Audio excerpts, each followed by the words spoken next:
Unless adequate measures are put in place, Sokoto, Yobe, Benue and parts of the Niger Delta may experience severe flooding this year. This is coming from the Minister of Water Resources, Mrs. Sarah Ochekpe, while presenting the country's flood outlook for the year. At the event, some participants suggested the evacuation of residents from these areas considered as risk-prone. This is the second time the Nigeria Hydrological Services Agency is issuing a flood outlook for the country since its establishment last year.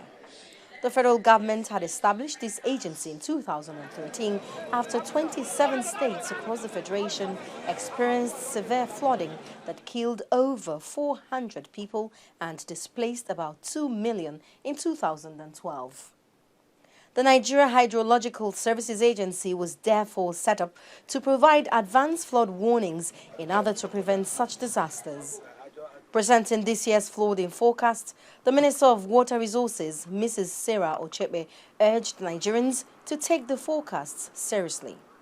Sometimes people build their houses and reside in certain places out of ignorance, but when there's superior information, we expect that they would cooperate, not only for them to move, but to also educate other members of their communities.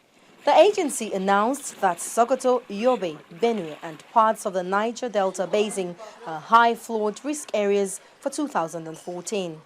While some officials at this event suggested the evacuation of citizens from risk-prone areas, others say putting necessary infrastructure in place is key.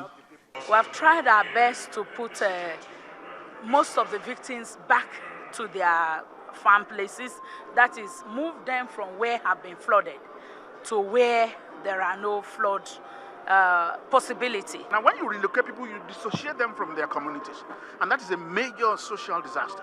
So I'm not going to be somebody who is there to say move the people. We have enough expertise, we have enough scientific knowledge to make sure that people continue to live where they are without being adversely affected by this. There's no reason why they cannot continue to. The minister also called for interagency collaboration in order to be effective in preventing, controlling and responding to cases of flood across the country.